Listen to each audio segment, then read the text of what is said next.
Welcome students to the very first class of CA inter audit. और आज के lecture में हम लोग आगे बढ़े सिलेबस के बारे में थोड़ा सा डिस्कशन करेंगे। पेपर के बारे में हम थोड़ी सी बात बताएंगे। दो पेपर डिस्कशन एक ऐसी चीज है जिसके ऊपर हमें आगे तक चैप्टर वाइज डिस्कशन करना है, क्योंकि हर चैप्टर को पढ़ने के बाद हम लोग स्कैनर के क्वेश्चंस लेंगे जो पास्ट एग्जाम्स में आए हुए हैं और उन्हें देखेंगे। उसके बाद में आगे बढ़ेंगे, लेकिन उससे पहले एक छोटी सी चीज है जो बहुत इंपॉर्टेंट है कि पेपर के बारे में हम शुरू में ही बात करें। इस ऑडिट को लेकर एक बहुत ज्यादा एक ऐसा ट्रेंड बना हुआ है या एक तरह का लोगों का परसेप्शन बना हुआ है। ज्यादातर स्टूडेंट्स को ऐसा लगता है कि इंटर में ऑडिट में नंबर नहीं आते। अच्छा, पास ट्रेंड अगर हम देखें तो वो भी यही शो कर रहा है, बच्चों के 45-50 के बीच में ही नंबर आ रहे हैं, या तो बच्चों के 40 से कम आ रहे हैं और जो पास हो रहे हैं उनके भी 40 to 50 के बीच में ही आ रहे हैं, बहुत ज्यादा अच्छे नंबर नहीं आ रहे। अब ये एक बड़ा इशू है, बहुत प्रॉब्लम है। तो कि क्या करें, मतलब नंबर कैसे लेकर आए। और बच्चों ने ये मान रखा है कि ऑडिट एक ऐसा सब्जेक्ट है जिसे रटना पड़ता है, ठीक है। और इंस्टीट्यूट का पेपर का पैटर्न भी शायद अब ऐसा हो गया, कॉपी एग्जामिनेशन का पैटर्न भी ऐसा ही हो गया। इसमें सबसे बड़ी जो प्रॉब्लम है वो है इंस्टीट्यूट का पेपर चेकिंग का पैटर्न। वो इतना खराब हो चुका है, इतना खराब हो चुका है कि बच्चों के पास में रटने के अलावा कोई ऑप्शन नहीं बचा। इंस्टीट्यूट का पेपर का एग्जामिनेशन का जो रिव्यू करने का तरीका है वो इतना बेकार और घटिया बन चुका है कि मतलब बच्चों के लिए अब ऐसा हो रहा है कि ऑडिट को पास करना इज लाइक अ टास्क, और एक ही तरीका बचा जिससे है रट के पास करना पड़ेगा। ऐसा पहले नहीं था, आज से 10 साल पहले ऐसा नहीं था, 12 साल पहले ऐसा नहीं था। क्योंकि अब कॉपी कोई भी चेक कर रहा है। ऑडिट की कॉपी या किसी भी सब्जेक्ट की कॉपी की हम बात करें तो जरूरी नहीं है कि वो टीचर ही चेक करे जो टीचर उस सब्जेक्ट को पढ़ाता हो, या वो पर्सन चेक करे जो टीचर भी है। कोई भी आजकल एग्जामिनर बन जाता है। दो क्राइटेरिया इंस्टीट्यूट ने सेट कर रखे हैं, लेकिन स्टिल उन क्राइटेरिया की अगर हम बात करें तो वो क्राइटेरिया में ये कहीं भी नेसेसिटी नहीं है कि आपको सब्जेक्ट की नॉलेज होनी चाहिए। अब ऐसे में बच्चा जो आंसर को लिखता है अपनी लैंग्वेज में, यानी टॉपिक को समझ के, टॉपिक को अच्छे से अंडरस्टैंड करके फिर अपनी लैंग्वेज में लिखने की कोशिश करता है, तो जो एग्जामिनर है वो उसके नंबर ही खत्म कर देता है, नंबर ही काट देता है, क्योंकि वो आंसर शीट जो उसके पास आ रही है उससे मैच नहीं कर रहा। अब आंसर शीट उससे मैच नहीं कर रहा तो बच्चे को नंबर नहीं दे रहे हैं। 5 नंबर का क्वेश्चन है, 2 नंबर दे रहे हैं, 2.5 नंबर दे रहे हैं, 0 नंबर दे रहे हैं, क्योंकि जो एग्जामिनर है उसको समझ में नहीं आ रहा बच्चा लिखना क्या चाहता है। सो यहां अब ये जो है इसको तो हम बदल नहीं सकते। जिस दिन आईसीआई को लगेगा कि ऑडिट की कॉपी सिर्फ उन्हीं लोगों को भेजे जो सीए इंटर ऑडिट पढ़ाते हो, सीए इंटर या सीए फाइनल ऑडिट पढ़ाते हो, तो ही ये हो सकता है कि आपको अच्छे नंबर मिलने लगे अच्छा आंसर लिखने के बाद, right. Not as it is word to word language को यूज करके। लेकिन तब तक तो हमारे पास में ये इंपॉर्टेंट है कि हम मॉड्यूल की लैंग्वेज को ध्यान में रखें। ये जो नोट्स आपके सामने हैं जिनको यूज करके हम आगे तक के सारे चैप्टर पढ़ने वाले हैं, they are made out of institute module only, यानी पूरी तरीके से इंस्टीट्यूट के मॉड्यूल को ही बेस बनाया गया है इन नोट्स के अंदर, और कोई कंटेंट नहीं है। तो हम ये पढ़ रहे हैं, मतलब हम इंस्टीट्यूट का मॉड्यूल पढ़ रहे हैं, बस चीजों को हमने थोड़ा सा सिंप्लीफाइड कर दिया, थोड़ा आसान कर दिया, जिससे कि आपको याद करने में थोड़ी आसान हो। Simplified in the sense language नहीं बदली हमने, लैंग्वेज वही रखी है जो इंस्टीट्यूट के मॉड्यूल में है, क्योंकि इंस्टीट्यूट का मॉड्यूल ही अल्टीमेटली हमारे काम का है। जैसे कोई अननेसेसरी चीजें उनको हटा दिया, कोई कंटेंट है बहुत ज्यादा बड़ा है और हमें लगता है कि इररिलेवेंट है, उसको हमने हटा दिया। इस तरह की चीजें इसके अंदर की गई हैं, और कुछ भी नहीं किया गया, और कोई इसके अंदर बड़ा सब्सटेंशियल चेंज नहीं किया गया है, ठीक है। एक तो ये आप ध्यान में रखें।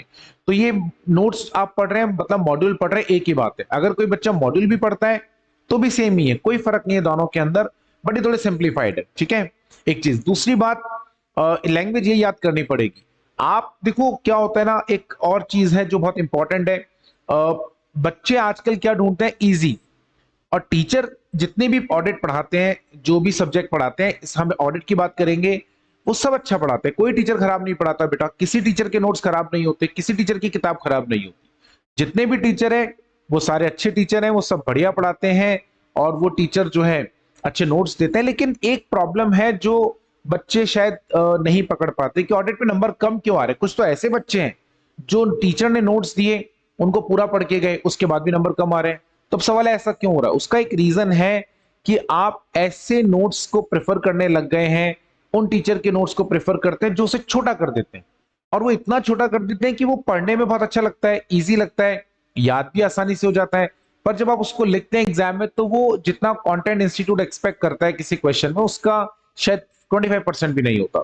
अब जब आपने नोट्स पढ़े तब आपको बड़ा अच्छा लगा कि यार याद हो गया हमें, पर जैसे ही आपने उसको एग्जाम में लिखा सब गड़बड़ हो गया। एग्जाम में लिखते ही आपको नंबर ही नहीं मिल रहे। तो हमेशा याद रखें, वो नोट्स कभी प्रेफर नहीं करें बेटा जो छोटे हैं, शॉर्ट एंड स्वीट हैं, देखने में बहुत सुंदर लग रहे हैं, बहुत अच्छे उसके अंदर डिजाइन है, कलाकारी बहुत अच्छी है, इंटरेस्टिंग है, मजा आ रहा है पढ़ने में, नंबर नहीं मिलेंगे। प्रॉब्लम ये है कि इंस्टीट्यूट को वो सब नहीं चाहिए, उसको डिटेल कंटेंट चाहिए, तो इसलिए पढ़ना तो बेटा डिटेल में पड़ेगा। तीसरा सबसे इंपॉर्टेंट चीज, पेपर जो है ना वो आपका, अगर आप लोगों ने कभी देखा हो तो पेपर का जो पैटर्न है वो बहुत सिंपल है। 30 मार्क्स के एमसीक्यू हैं, आई थिंक आपको पता होगा, और 70 मार्क्स का जो हमारा पार्ट बी है जो कि डिस्क्रिप्टिव पेपर होता है, मैं इसको डिटेल्ड आंसर्स जिसके अंदर आपको लिखने होते हैं वो वाला आता है। अभी 30 मार्क्स इतना सिंपल होता है ना बेटा, इतना सिंपल है, बच्चे इसको अच्छे से प्रिपेयर ही नहीं कर रहे। आता क्या है, क्वेश्चन 1 आएगा, इसमें एक पैरा आपको मिलेगा जिस पर 6 क्वेश्चंस होंगे, right, 2 marks each. Question number 2 एक पैरा आएगा, 6 क्वेश्चंस होंगे, 2 मार्क्स ईच। उसके बाद में यानी 12 question, then question number 13, question number 14 and 15, each question of 2 marks. ठीक है, मतलब क्वेश्चन नंबर 13 जो है वो 2 नंबर का है, क्वेश्चन नंबर 15 2 नंबर का है, सो ऑन। तो इसके हो गए 12 नंबर, इसके हो गए 12 नंबर, 2 2 2 30 मार्क्स। अब ये जो पैरा वाला है, अब इसमें है तो क्या, बेस तो क्या होता है इसका, कि जो पूरा पैरा इंस्टीट्यूट देता है, पूरा पैरा उसको पढ़ो और उसके बाद उसके बेसिस पे 6 क्वेश्चंस लिखो। लेकिन अब तक जितनी बार एग्जाम्स हुए हैं और उसमें जब क्वेश्चन आया है, लॉ में भी और ऑडिट में भी, पैरा को बिना पढ़े आप सीधे 6 क्वेश्चंस कर लीजिए, हो जाएंगे। मतलब उन क्वेश्चंस को पढ़ के कहीं भी नहीं लगता कि पैरा से इसका कोई रेलेवेंस है, या पैरा को प्रेफर करे बिना, पैरा को रेफर करे बिना हम लोग ये क्वेश्चंस को अटेंड नहीं कर पाएंगे। ठीक है, ऐसा उसको देख के कहीं भी नहीं लगता। एक चीज तो सबसे अच्छा एडवांटेज जो है, सबसे अच्छी जो उसके अंदर चीज है वो ये है कि हम लोगों को बिना पैरा पढ़े भी क्वेश्चंस हो रहे हैं, और इतने सिंपल क्वेश्चंस आते हैं ना बेटा, अगर आप ध्यान से पढ़ लेना क्वेश्चन को तो ही आसानी से हो जाए। लेकिन इसके लिए चीज इंपॉर्टेंट क्या है, जिस समय आप ये कंटेंट पढ़ रहे होते हैं, जैसे भी हम लोग ये कंटेंट पढ़ रहे हैं, ये कंटेंट आप जिस समय पढ़ते हैं उस समय आपका ध्यान इस बात पे होना चाहिए कि कौन से वो टॉपिक्स हैं जिनके ऊपर एमसीक्यू बन सकता है। तो हम आपको क्लास में मार्क कराएंगे, हम आपको बताएंगे, उनको ध्यान में रखें। एमसीक्यू का एक ही डिसएडवांटेज है खाली, कि वो किसी भी टॉपिक में बन जाता है। डिटेल क्वेश्चन में एक एडवांटेज होता है कि बहुत सारे टॉपिक्स आपको सिलेबस के दौरान ऐसे मिलेंगे जो कि आपको देखकर लगेगा कि यार ये क्वेश्चन पे तो टॉपिक, इस टॉपिक पे तो क्वेश्चन बन ही नहीं सकता, तो आप स्ट्रेट फॉरवर्ड छोड़ देते हैं कि नहीं बनता, उसके ऊपर कहीं से डिजर्व ही नहीं कर रहा क्वेश्चन बनना। इट्स लाइक वेरी कॉमन है ना, बहुत बहुत बहुत बहुत कॉमन होता है, क्वेश्चन बन ही नहीं रहा होता है तो हम छोड़ देते हैं। लेकिन एमसीक्यू में ये प्रॉब्लम है, एमसीक्यू में किसी भी लाइन पे सवाल बन सकता है, तो हम लोगों को बहुत ध्यान से वो देखना होता है। बट ट्रस्ट मी, 30 मार्क्स इतना अच्छी चीज है ना, आराम से आप 30 में से इजीली, 30 में से आप 25 मार्क्स इजीली लेकर आ सकते हैं। अब आप सोचिए 25 नंबर कितना बड़ा रोल होता है, यानी आपको 70 में से अगर हम बात करें तो अगर आप इसमें से 35 नंबर भी लेकर आ गए, हाफ मैं ले रहा हूं खाली, तो भी एग्रीगेट आपका 60 बन जाएगा आउट ऑफ 100। मैंने उल्टा लिखा है जरा, 100 मार्क्स हमारे मैक्सिमम है, 60 मार्क्स आप इजीली लेकर आ सकते हैं, कोई कोई लोड नहीं। इतना अच्छा इसका फायदा है। अच्छा, 70 में से 35 मार्क्स लाना आसान है क्या? बिल्कुल आसान है। पेपर को लेकर ऑलरेडी इतना ज्यादा मैस क्रिएट कर दिया ना, टीचर्स ने क्लास के अंदर बच्चों को इतना कंफ्यूज कर दिया है ना, और पास्ट पेपर्स को पढ़ के थोड़ा बहुत टीचर इतना बताता है, बच्चे उसको आपस में सर्कुलेट करके इतना बड़ा बना देते हैं। इतना टफ पेपर नहीं आता बेटा, बहुत इजी पेपर आता है। बच्चों को एक ट्रेंड है दिमाग के अंदर सेट किया, बच्चों को एक प्रपोजिशन सेट है दिमाग में कि एक ट्रेंड है कि हम लोगों के एग्जाम में सिर्फ केस स्टडीज आते हैं। आपके 70 मार्क्स के जो क्वेश्चंस हैं उनमें से जितने भी क्वेश्चन है वो दूर से देख के पढ़े, बिना पढ़े बात करूं, दूर से देख के आपको लग सकता है इट्स अ केस स्टडी, दूर से पढ़कर आपको लग सकता है कि it is a case study, but actual में जब आप क्वेश्चन पढ़ेंगे ना तो आपको पूरा क्वेश्चन पढ़ने की नीड नहीं है, सीधा नीचे की 2 लाइन पर आ जाए। वहां ऊपर इतनी रामायण वो लिखते हैं, पूरा राम शाम और ये सीता गीता और पूरा ये करा, वो ये ऑडिटर है, वो उस कंपनी की ऑडिट एक्सेप्ट हुई, first audit engagement and etcetera etcetera. But जब जैसे आप क्वेश्चन के बिल्कुल लास्ट वाले पोर्शन पर आते हैं जहां पे उसकी लास्ट 2 लाइन है, आप उन्हें भी पढ़ लेंगे ना, आपको सीधा क्वेश्चन में मिल जाएगा वो क्या पूछना चाह रहा है। फॉर एग्जाम्पल एक बड़ा सा उन्होंने क्वेश्चन बनाया, mister X has been appointed as an auditor of Z limited since it is a very first audit of his after becoming a chartered accountant and coming into practice, so he is confused about that whether he should accept the audit or not, and if he is accepting the audit, what should the consideration he should what are the consideration he should give before accepting audit. You being as an expert and long practicing chartered accountant, please advise him that what are his responsibilities which he should perform before accepting audit. Ramayana पूरी लिख दी। Now please refer the SA 210। अब इस पूरे question को अगर आप पढ़ते हैं तो लास्ट की लाइन पर हम आते हैं। व्हाट इज एसे 210 है, जिसके अंदर दे रखा है ऑडिट को एक्सेप्ट करने से पहले हम लोगों को क्या क्या करना होता है या क्या इंश्योर करना होता है, ऐसा उन्होंने वो बना रखा है। ठीक है, तो आप पूरा क्वेश्चन पढ़ने के बजाय लास्ट में आ जाए। Being as an expert or long practicing chartered accountant, please advise him what are his responsibilities before accepting audit. पूरे क्वेश्चन में ऊपर कौन राम कौन श्याम इससे कोई फर्क ही नहीं पड़ रहा है। मोस्ट ऑफ द क्वेश्चंस इसी तरीके से आ रहे हैं and most of the questions are like very simple. उनमें ऐसी कोई ऐसा कुछ है ही नहीं जिसको पढ़ के आपको ऐसा लगे कि यार ये क्वेश्चन अगर हम लोगों ने पूरा पढ़ा तो ही आएगा, अदरवाइज नहीं आएगा। इतना सिंपल क्वेश्चन आता है, लेकिन एक माइंड सेट है बच्चों का कि हम लोगों को जो पेपर मिलता है वो बहुत टफ आता है। ऐसा नहीं होता, बहुत इजी पेपर आता है, बहुत आसान पेपर आता है, आप आराम से 60 नंबर ला सकते हैं। अब ये जो हमने सारी बातें अभी करी, क्या ये रियलिटी में भी ऐसा होता है? क्या बिल्कुल। हम आपको क्लास के अंदर पेपर कराएंगे, हम आपको क्वेश्चन पेपर सॉल्व कराएंगे, यानी हर चैप्टर के खत्म होने के बाद हम आपको बताएंगे कि इस चैप्टर में से कौन कौन से क्वेश्चंस आ रहे हैं, यानी पास्ट एग्जाम्स के क्वेश्चंस को हम डिस्कस करेंगे। देन पूरा सिलेबस जब हमारा होगा तो हम पूरा पेपर लेंगे। तीसरी बहुत इंपॉर्टेंट चीज है, पहले क्या होता था कि बच्चे क्वेश्चंस खुद सॉल्व करते थे स्कैनर। अब आजकल टीचर्स ने अपनी क्लासेस को फैसिनेटिंग बनाने के लिए, मैंने कहा ना, टीचर्स सब अच्छा ही पढ़ाते हैं, लेकिन क्लासेस को फैसिनेटिंग बनाने के लिए यूट्यूब पर बच्चों को एकदम बिल्कुल स्पून फीडिंग चाहिए, इजी चीजें चाहिए। तो उसका नुकसान ही होता है कि बच्चे खुद क्वेश्चंस ही नहीं करते। टीचर क्वेश्चन करता है क्लास में, टीचर खुद ही क्वेश्चन समझा देता है, आपके अंदर वो एबिलिटी डेवलप नहीं हो पा रही है जिसके बेसिस पर आपको उस क्वेश्चन को पढ़ने का। आप देखिए ना, पुराने बच्चे जो थे, आज से 15 साल पहले बच्चे थे जो, वो लोग इजीली पेपर अटेंड कर लेते थे। ये शिकायत कभी नहीं आती थी कि ऑडिट पेपर अटेंड नहीं होता, क्वेश्चन समझ में नहीं आता, because most of the teachers class में क्वेश्चन नहीं कराते थे सिवाय डाउट लेने के। बच्चे क्वेश्चन खुद करके लेकर आते थे। बच्चे जब क्वेश्चन पढ़ते हैं तो उससे ही होता है कि उनको आंसर क्वेश्चन समझना आता है, वो कैपेबिलिटी उनके अंदर डेवलप होती है जिससे कि वो लोग आंसर को बना सकें। ये सबसे अच्छा एडवांटेज होता है। ठीक है, तो आप कोशिश कीजिए कि आप जो है आंसर खुद बनाएं, आप कोशिश कीजिए कि आप आंसर खुद क्रिएट करें और क्वेश्चन को समझें। तो पास्ट एग्जाम्स के क्वेश्चंस को करने पर फोकस रखिए। ठीक है, ये कुछ बेसिक स्ट्रेटेजीज हैं। बाकी जो स्ट्रेटेजीज हैं वो हम लोग आगे के चैप्टर्स में डिस्कस करेंगे। इसके अलावा हमारे जो शॉर्ट्स आते हैं उनके अंदर मैं बहुत सारी छोटी छोटी स्ट्रेटेजीज बताता हूं, आप उनको जरूर देखा करें, उससे आपको ज्यादा इजी होगा। ठीक है, पेपर को अटेंड करने के पैटर्न को लेकर। अभी हम लोग इसको हटाते हैं और अभी हम चलते हैं हमारे चैप्टर नंबर 1 पे, which is nature, objective, scope of audit. अच्छा, ये चैप्टर बहुत बिल्कुल सिंपल चैप्टर है। इसमें ऑडिट के बेसिक्स बताए गए हैं, सारे बेसिक्स। राइट, कोई इसमें ऑडिट करने का पैटर्न नहीं है। ऑडिट का जो प्रोसीजर है, ऑडिट को एक्सेप्ट करना, उसे परफॉर्म करना, then reporting, that starts from chapter 11 and 2। अब आप कहेंगे चैप्टर 11 2 तो लास्ट चैप्टर है। हाँ, एक टॉपिक है जो कि सबसे शुरू में होना चाहिए था, इंस्टीट्यूट ने उसको चैप्टर 11 में डाला हुआ है, बिल्कुल नहीं पता क्यों, बट वो चैप्टर 11 में डाला हुआ है। ठीक है, तो चैप्टर 11 में वो टॉपिक है, वो उठाएंगे। फिर चैप्टर 2 से स्टार्ट हो जाएगा हमारा ऑडिट प्रोसीजर, लाइक प्लानिंग करना, risk assessment, compliance and substantive and so on. But मैं आपको ऑडिट प्रोसीजर समझाऊं उससे पहले ये जरूरी है कि हम लोग ऑडिट के बेसिक्स पढ़ें। ऑडिट होती क्या है, ऑडिट के एडवांटेजेस क्या है, डिसएडवांटेजेस क्या है, क्या ऑडिट की कोई लिमिटेशंस है, क्या ऑडिट के स्कोप में क्या आता है, राइट, और कौन सा ऐसा काम है ऑडिट के अलावा जो एक chartered accountant member in practice perform करता है अपने प्रैक्टिस के दौरान, और जिसे करके वो जो है एंगेजमेंट कंटिन्यू करता है। तो हम उन सब बातों पर डिस्कशन करेंगे चैप्टर नंबर 1 पे। नाम बहुत आसान है, nature, objective and scope of audit.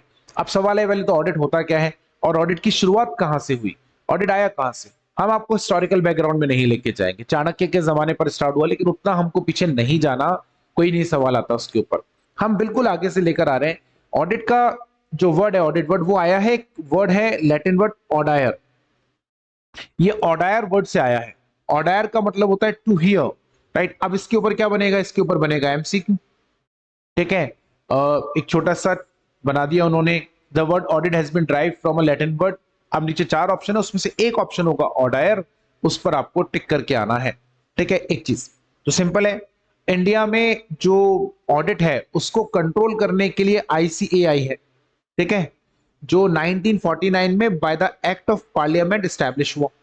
हमारे इंडिया में चार्टेड अकाउंटेंसी का जो प्रोफेशन है उसको रेगुलेट करने का काम यही करता है, ठीक है। अच्छा, ये तो बिल्कुल बेसिक सी बात है। इस पर नो एमसीक्यू, डोंट वरी, कोई एमसीक्यू नहीं बनेगा, नहीं पढ़ के जाना। इस पर एमसीक्यू बनेगा, पढ़ के जाना है, बिल्कुल सिंपल सा है। लेकिन अभी भी एक टॉपिक है, आखिर ऑडिट का मतलब क्या है, ऑडिट आया कहां से। मैं आपको थोड़ा ऊपर लेके चलता हूं। एंटिटीज दो तरह की होती हैं बेटा।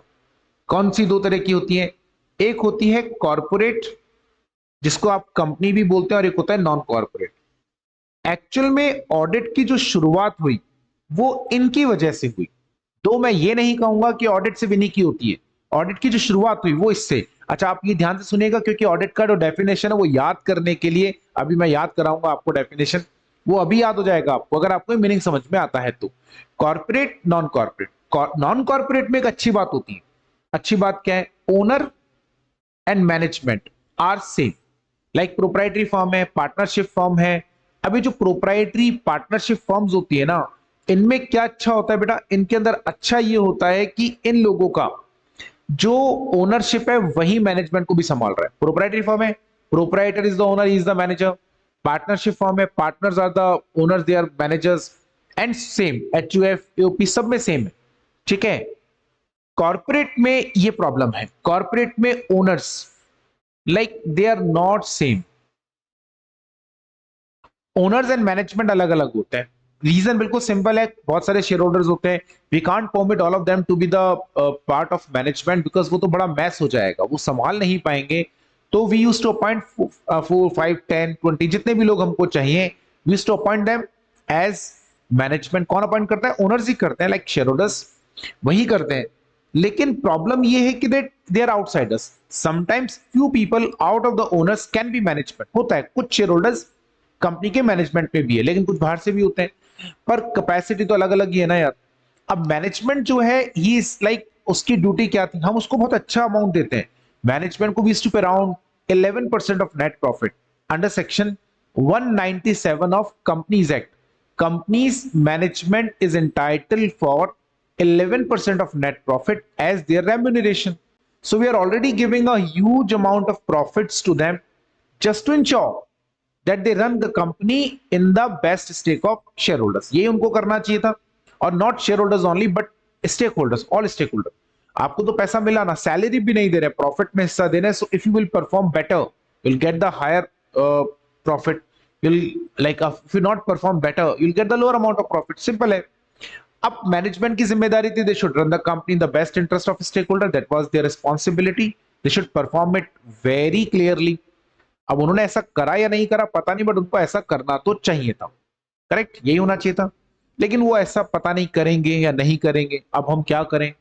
तो हम मैनेजमेंट को हमने बोला कि भैया आप जो भी साल भर करें उसको रिकॉर्ड करो, record all activities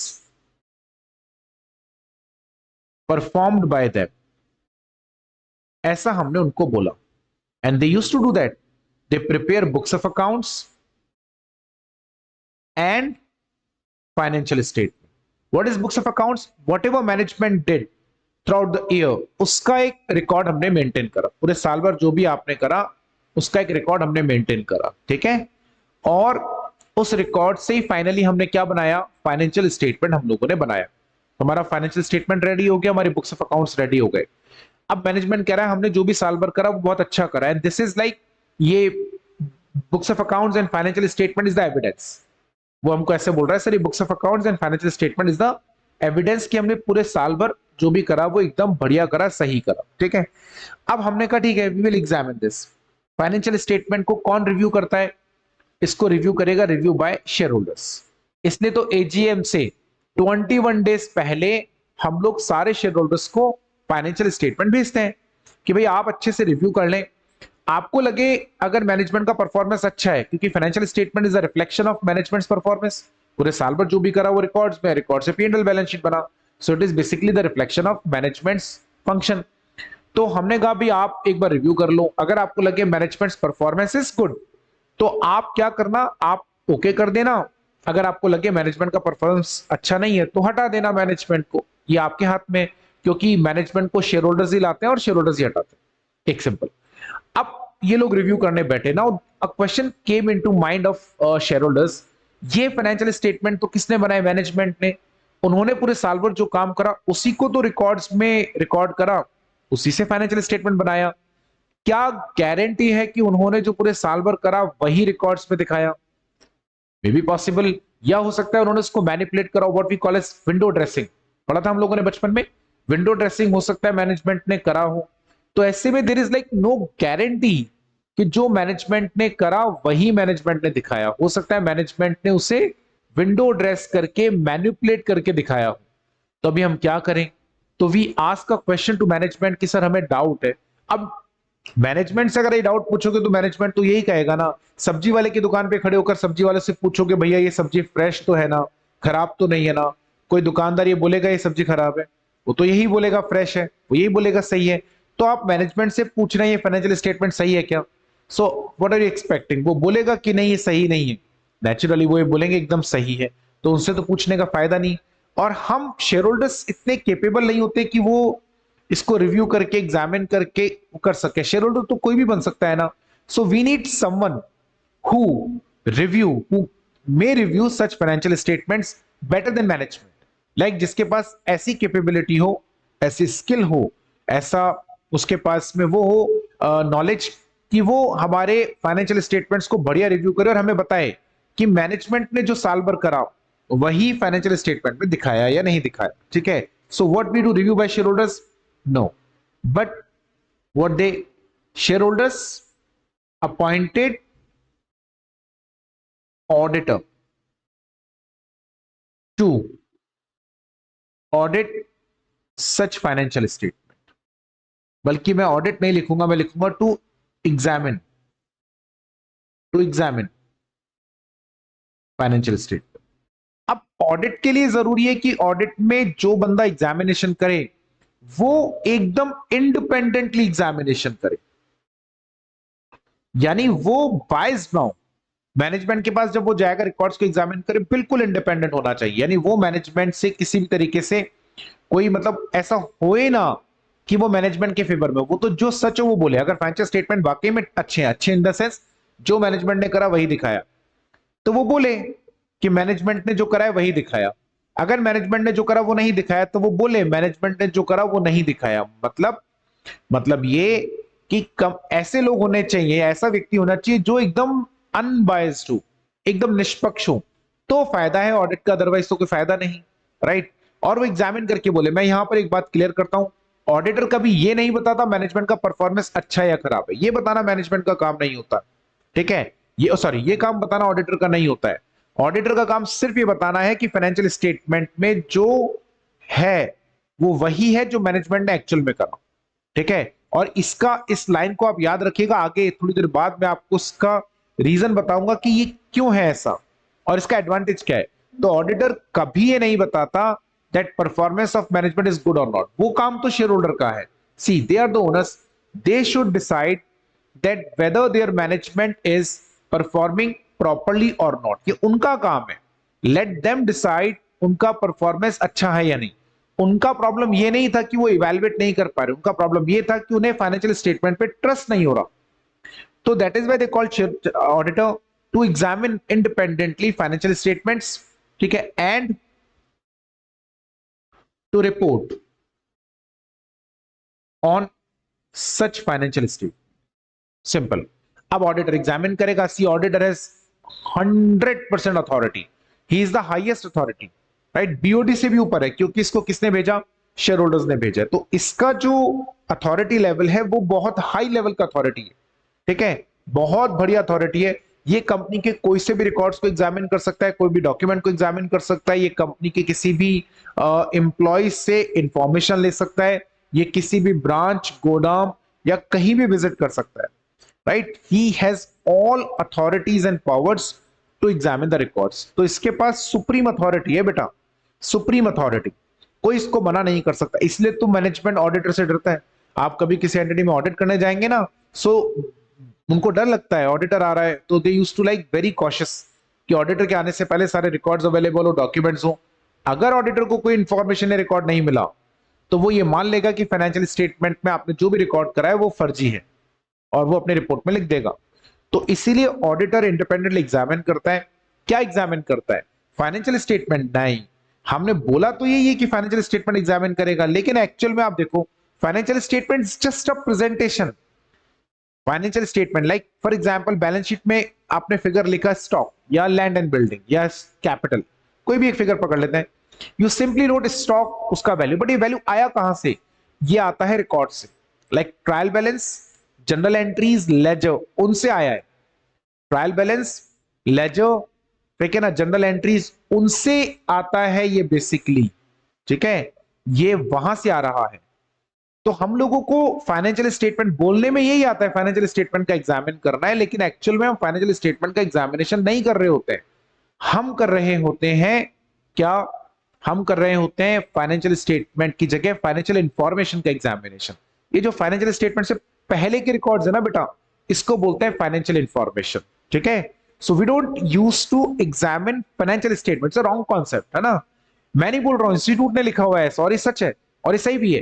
financial statement नहीं, audit is an examination of financial information, correct. And उसके बाद में ऑडिटर उस पर ओपिनियन एक्सप्रेस करता है। अच्छा, अब रूल बड़ा सिंपल है, अगर मैनेजमेंट ने जो करा वही उसने फाइनेंशियल स्टेटमेंट में दिखाया, मतलब फाइनेंशियल स्टेटमेंट सही है। What will call it? True and fair. It's a technical word. क्या ना, ऑडिट में we are the professionals and it is very important that we uses technical terminology, we uses professional terminology, वही अच्छी बात है। तो हमने क्या बोला? True and fair. If financial statements do not show the same thing as shown in the financial information, तो हम इसको क्या बोलेंगे? Financial statement do not show true and fair. Simple है, एक दो वर्ड्स से हमारी बात कंपनी के स्टेक होल्डर्स तक आसानी से पहुंच जाएगी। हमें बहुत सारी बातें नहीं बोलनी है उनको, हमें बहुत सारी चीजें, बहुत भारी भारी वर्ड्स यूज नहीं कर रहे, बिल्कुल simple. The moment you said financial statements are true and fair, that means everything is okay in financial statement. When you said financial statements are not true and fair, there is something wrong in financial information. ठीक है, और इसके अगर बीच का हुआ तो उसका भी हमारे पास में एक ऑप्शन है। We'll talk about this later. This is what we call audit. Let me show you the definition.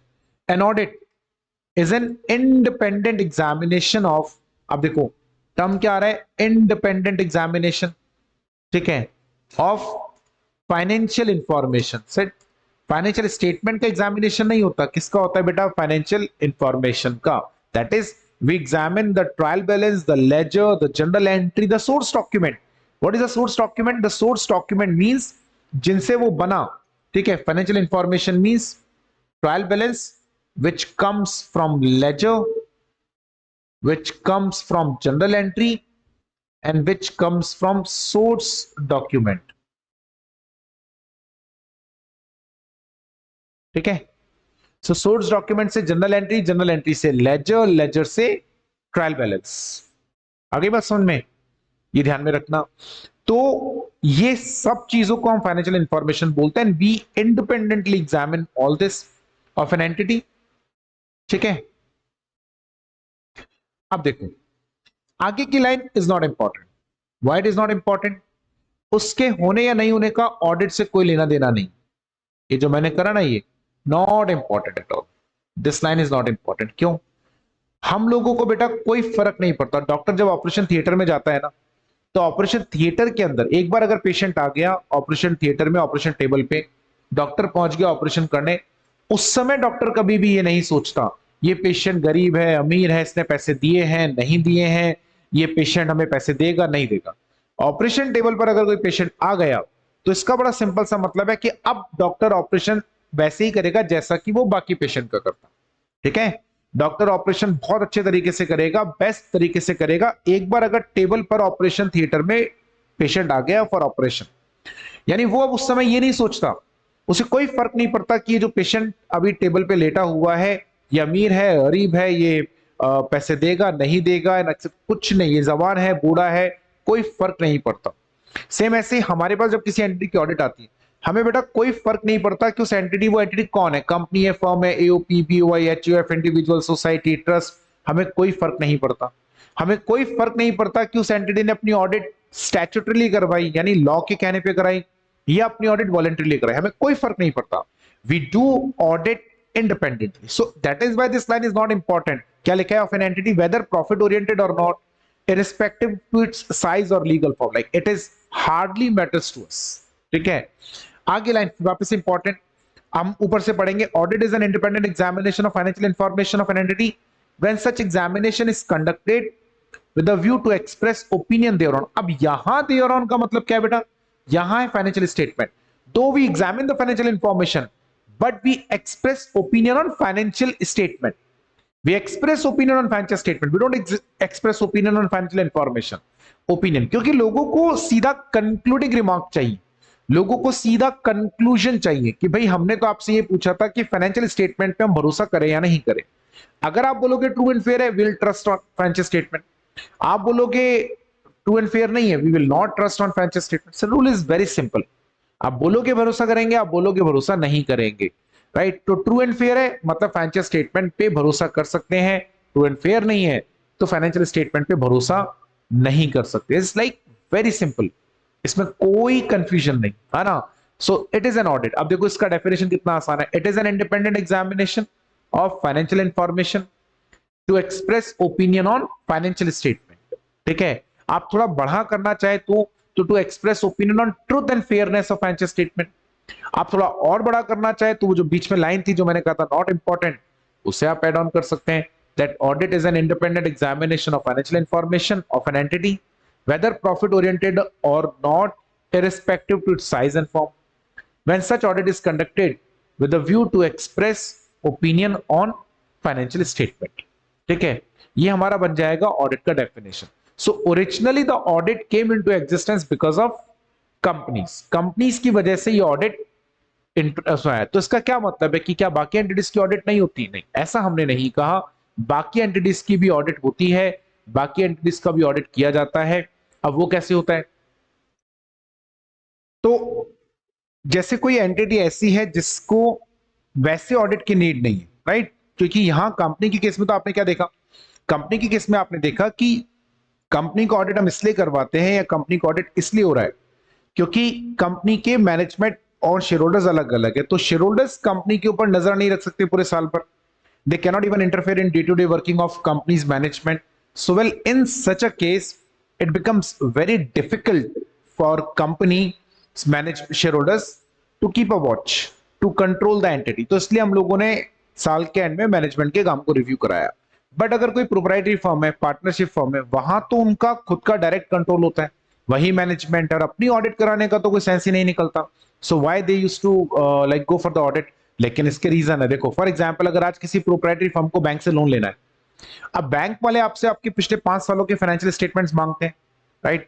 वो पहला क्वेश्चन क्या आएगा, why we should trust on your financial statements. ये तो आप ही ने बनाए हैं, यानी बैंक बोल रहा है उस प्रोप्राइटर से कि फाइनेंशियल स्टेटमेंट तो आप ही ने बनाए, so why we should trust on it. And the question is absolutely correct, why we should trust on it.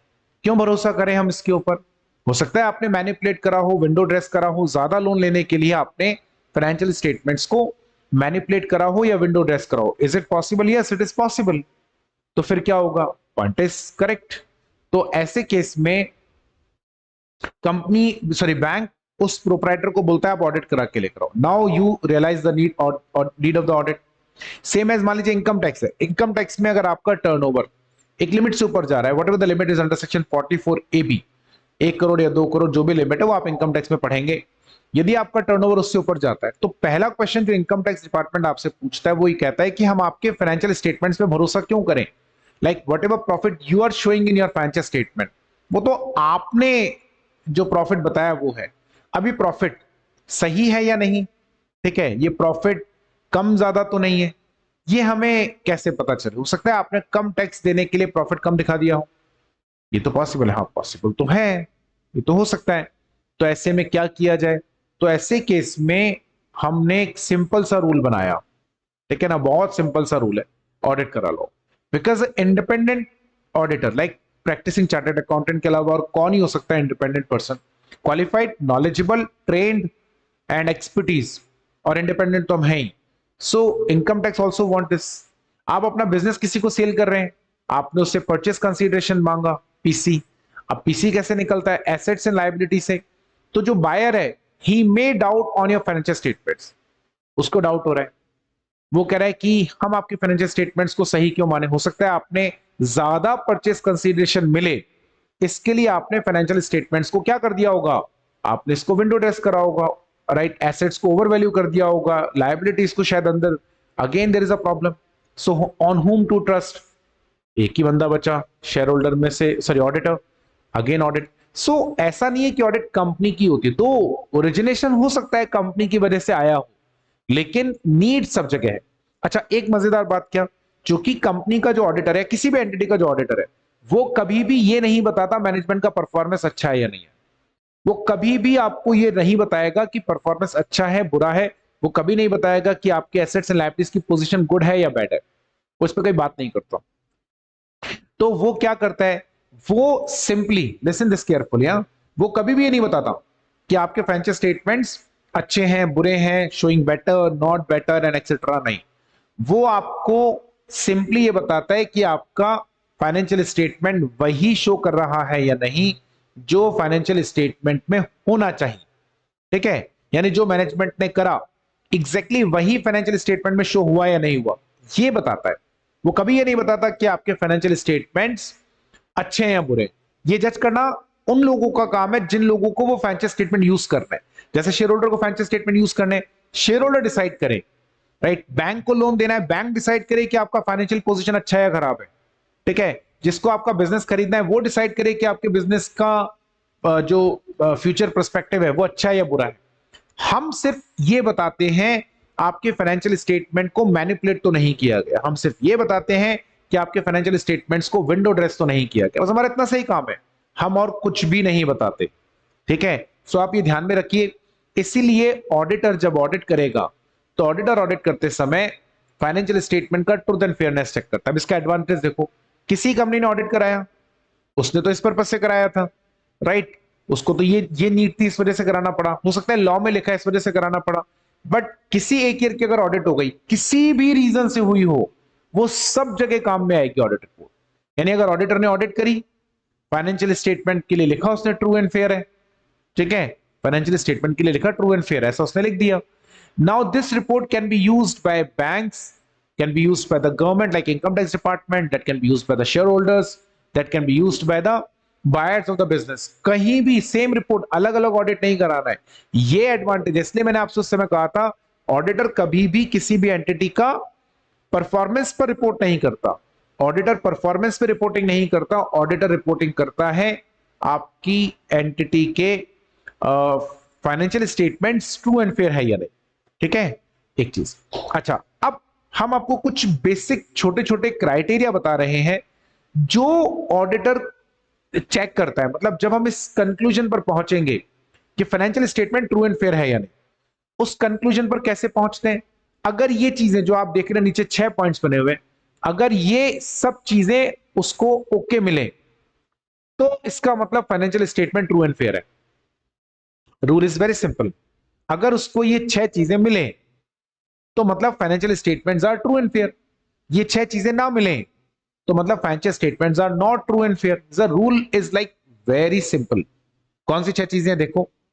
In doing audit, auditor has to ensure that financial statement not mislead anybody, right? कैसे? By ensuring that, क्यों? यही तो true and fair है, right? When financial statement do not mislead anyone, then financial statement true and fair। And when financial statement do not mislead,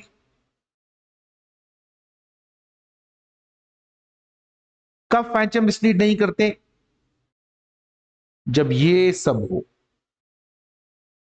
simple, financial statement mislead नहीं करने, सब कुछ ठीक हो। क्या, accounts have been drawn up with reference to entries in books of accounts, यानी financial statement जो बने हैं वो जनरल एंट्री के अकॉर्डिंग बने हैं, अदरवाइज आपने कहीं और से नहीं बनाए। हाँ, this is correct. Accounts are adequately supported by sufficient and appropriate evidence, accounts में प्रॉपर एविडेंसेस होने चाहिए, accounts supported by proper evidences. ठीक है, ये आपको इंश्योर करना है। ये एविडेंसेस क्या है बेटा, ये एविडेंसेस क्या, वो आपने पढ़ा था ना, सोर्स डॉक्यूमेंट। उस सोर्स डॉक्यूमेंट को ही हम लोग क्या बोलते हैं, evidence. No entry has been omitted in process of compilation, आपने कोई भी एंट्री छोड़ी नहीं है, कोई भी एंट्री छोड़ी नहीं है। क्या मतलब, जितने ट्रांजेक्शन थे वो सारे आ गए। इसी तरीके से आपने कोई इंफॉर्मेशन एक्स्ट्रा भी रिकॉर्ड नहीं करी। The information conveyed is clear and unambiguous, मैंने ऑलरेडी, अगर आप देखेंगे तो जो जो इंपॉर्टेंट पॉइंट्स उनको रेड करा हुआ है। ठीक है, the amounts are properly classified, described and disclosed as per accounting standards. The statement of accounts presents a true and fair picture of operational results and of assets and liabilities. यानी सब चीजें अच्छी अच्छी हैं। अकाउंट्स में जो बने हैं वो जनरल एंट्री से बने हैं, कुछ भी अकाउंट्स को बनाने में कुछ भी छूटा नहीं है, इंफॉर्मेशन अनएम्बिगियस नहीं है, इजी वे में प्रेजेंट की गई है, information properly classified and presented है, assets and liabilities and operational results का प्रॉपर पिक्चर वहां पर शो हो रहा है। ये सब चीजें अगर हैं तो इसका मतलब financial statements are prepared properly. इसका मतलब फाइनेंशियल स्टेटमेंट मिसलीडिंग नहीं है, और अगर फाइनेंशियल स्टेटमेंट मिसलीडिंग नहीं है तो financial statement true and fair है। ये आपको ध्यान में रखना है। Now, nature of auditing, auditing provides assurance, like very very very very important, बहुत ज्यादा इंपॉर्टेंट चीज। जो मोस्ट इंपॉर्टेंट होता है ना बेटा, उसको अपन ऐसे ग्रीन में लिख करेंगे। Audit provides assurance. Assurance, right? Its basic nature lies in providing confidence. ठीक है? Assurance leads credibility of financial statement. ठीक है? That is why it gives confidence to the user. ये बहुत इंपॉर्टेंट है, right? Audit assurance देता है।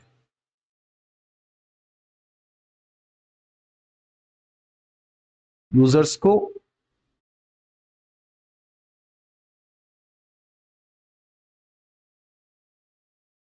Assurance देता है, और अश्योरेंस यूजर्स का कॉन्फिडेंस बढ़ाता है। अश्योरेंस क्यों देता है, अश्योरेंस क्या होता है, इस पर हम बहुत सारी बात करने वाले हैं। जब ऑडिटर ये कहता है financial statement shows true and fair, it's seriously a kind of assurance, it is seriously a kind of assurance to the shareholders, right. ये अश्योरेंस देखो क्या होता है ना, हम जब कोई काम करते हैं और कोई एक बार अगर हाथ रख के ये कह दे कि ये एकदम ठीक है, ये एकदम सही है, ऐसा कोई एक बार कह दे, सोचो कितनी अच्छी चीज है ये, नहीं? कोई एक बार अगर हाथ रख के कंधे पर ये कह दे कि आप ये सही कर रहे हो, कोई अगर आपको हाथ रखकर कंधे पर ये कह दे कि यार आपने जो करा वो एकदम ठीक है, परफेक्ट है, इसका मतलब आपने जो करा वो सही है, लोग उसके ऊपर हक्कान से भरोसा कर लेंगे, और लोग तो करते हैं। ऑडिटर पे तो people used to have a blind faith. Doctor पे एक बार हो सकता है लोगों को ब्लाइंड फेथ ना हो, किसी डॉक्टर ने बोला ये कराना पड़ेगा, लाइक ऑपरेट कराना पड़ेगा और etcetera, so may be possible कि लोग दूसरे डॉक्टर के पास जाए फॉर द सेकंड ओपिनियन। ठीक है, ये पॉसिबल है क्या? बिल्कुल पॉसिबल। एक लॉयर अगर ये कह दे कि ये केस लड़ने में इतना टाइम लगेगा, इतना पैसा लगेगा, हो सकता है लोग दूसरे लॉयर के पास जाए। But once a chartered accountant says financial statement do not show true and fair view or shows true and fair view, as the case may be, people do not ask to another chartered accountant to conduct the audit again and cross verify. नहीं होता कभी भी। That is what the level of trust people used to have on us. इस level का trust है हमारे ऊपर, सोचो आप। तो ऐसे में हम जो अश्योरेंस देते हैं ना बेटा, वो यूजर को कॉन्फिडेंस बढ़ाता है, और ये अश्योरेंस हम कोई हवा में नहीं दे रहे हैं, हम कोई फाइनेंशियल स्टेटमेंट को देख के नहीं देते हैं, हम लोग ये अश्योरेंस देते हैं फाइनेंशियल स्टेटमेंट के ऊपर फाइनेंशियल इंफॉर्मेशन को एग्जामिन करके, पढ़ा था ना आपने, it is an examination of financial information with a view to express opinion on financial statement. मैंने शॉर्ट कर दिया, बीच वाला पोर्शन हटा दिया। It is an independent examination of financial information of an entity to with the view to express opinion on financial statement or truth and fairness of financial statement. That is what audit. Okay. So user का level of assurance जो है, oh sorry, auditor का जो level of assurance है वो user के level of confidence को बढ़ाता है। ऑडिटर ने कह दिया ना इस एंटिटी के financial statement true and fair है, people trust blindly, that undoubtedly increases their confidence, that undoubtedly increases their level of confidence and built up confidence on financial statement. अब इस अश्योरेंस के ऊपर हमको बहुत सारी बातें करनी है। ये अश्योरेंस क्या होता है, राइट? मैं अभी आपके लिए इतना लिख के छोड़ता हूं, assurance but only reasonable assurance, ठीक है, नॉट एब्सोल्यूट अश्योरेंस। अब यहां से एक छोटी सी क्या चालू हो गई, कमी चालू हो गई। अभी तक हम कितना अच्छी बात कर रहे थे कि शेयर होल्डर का कॉन्फिडेंस बिल्टअप होता है, ऑडिटर जब अश्योरेंस देता है so it increases confidence of share holders, है ना, लोगों को एकदम भरोसा होता है। लेकिन अब जैसे आप नीचे आपने क्या लिखा, but only reasonable assurance, not absolute assurance. Absolute और रीजनेबल में क्या फर्क है? एब्सोल्यूट मतलब गारंटी, ऑडिटर ने कहा financial statement true and fair है, इसमें कोई फ्रॉड एंड एरर नहीं है, इसका मतलब कोई फ्रॉड एंड एरर नहीं होना चाहिए, निकला तो auditor is like guilty. But जब आप रीजनेबल अश्योरेंस वर्ड बोलते हैं तो इसका मतलब गारंटी नहीं होता, ये तो गलत बात है। ऐसा क्यों? ऑडिटर एब्सोल्यूट अश्योरेंस क्यों नहीं देता, रीजनेबल अश्योरेंस क्यों देता है? इस पर हम अगले लेक्चर में डिस्कशन करेंगे कि आखिर ये क्यों हुआ। अच्छा खासा चल रहा था, सडनली ये क्यों हुआ कि रीजनेबल अश्योरेंस आया और एब्सोल्यूट नहीं आया। तो आज हम यही रुकते हैं, कल के लेक्चर में अपन डिस्कशन करेंगे इसके बारे में। Thank you very much.